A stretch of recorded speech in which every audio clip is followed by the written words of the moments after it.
In Hong Kong, we've just experienced probably the worst typhoon in the last 15 years. It actually went to a Typhoon 10, which is Hurricane Category 4.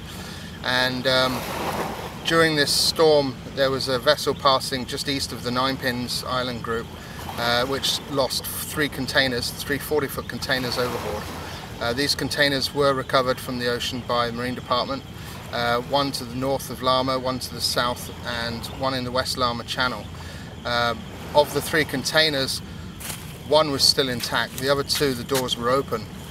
We've been told that they have about 800 sacks still inside, which amounts to 20 tons.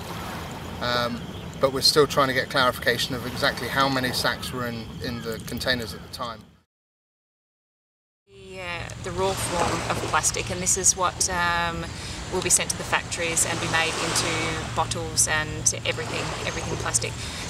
As they are now, they're not harmful, but the problem is once they get into the sea, they start absorbing all the chemicals. They act like a sponge, so all the pollution, all the pesticides, DDT, all the man-made toxic carcinogenic chemicals that are in the water, they get absorbed into these nurdles, and over time, if they get consumed by the fish, because the chemicals are lipophilic, they want to live in the fat cells of the fish rather than on the plastic, so they do migrate there. And over the course of time, you will get a bioaccumulation effect of these chemicals. They do change colour over time as well. So the darker the pellets, the more toxic they are. Okay, so these are the pre-production plastic pellets, aka known as nurdles. They look like tiny little beads. They also look remarkably like fish eggs, which is the biggest problem for most of the marine species that are around in the waters here, and even the seabirds. Small fish are going to eat these, and then of course the bigger fish eat those, and the bigger fish eat those, and eventually we eat the bigger fish. So they, as Tracy mentioned, the toxins that these things absorb will be absorbed into the flesh of the fish, and thus if we eat the fish, we absorb those as well. But they're also a big threat to not just the small fish, large fish like whale sharks, filter feeders, whale sharks, manta rays, mabula rays, and also of course the whales. I mean the baleen whales, the great whales, they eat krill, which is not much bigger than these, or not much smaller actually, but the big large great whales will actually start absorbing these, and they are being absorbed throughout the different world's oceans. We don't have too many whales here, but only last month we had a whale shark sighted off of the south of Lama, which is where one of the containers was found. So they are present in the waters here, and unfortunately they're going to start filtering this up before we do.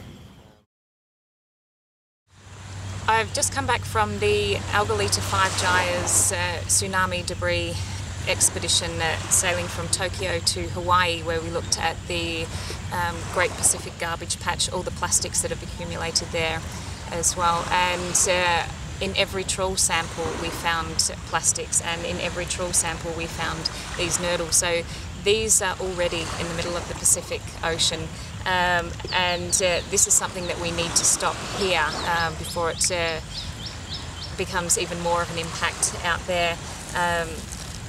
I mean, this is a huge deal. We've got billions of these pellets now lining the beaches, and unless we can get them off the beaches, they're all going to end up in the sea as well. The founder of the Algalita Marine Research Foundation, Captain Charles Moore, he was contacted the other day and sent photographs, and he said that this was actually the worst pellet spill that he's seen photographed. So it is a really big deal for Hong Kong. It's a really big deal for the whole marine ecosystem as well. So we're here at Shap Long. It's quite a remote beach on Lantau Island. We heard reports yesterday from the FEHD that there was a 1 to 2 foot pellet track all along the beach on the tide line. So we came down first thing this morning, and unfortunately what we found a significant amount of pellets mixed in with all the typhoon debris, but from the reports yesterday I think a lot of them have already washed back into the sea, which is really unfortunate.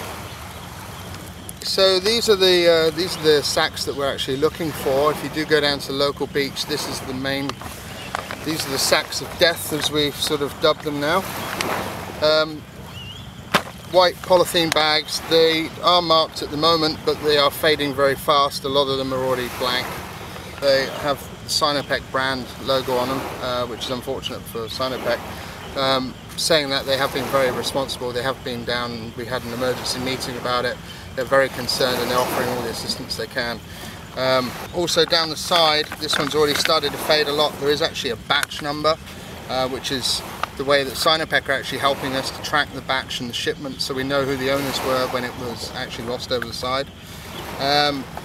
Every single one of these bags that we pull out the ocean, there's 1 million pellets plus in these bags, so every single bag saves thousands of marine species, so every bag counts at this point.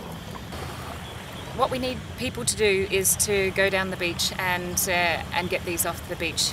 This is an immediate priority. Just go down, dustpan and brush, sweep them off the sand while they're still sitting on the top before they get into the water. They're all mixed in with a lot of the typhoon debris as well, so if you can bring down some garbage bags, even just to do as much as you can, half an hour, everything makes a big difference.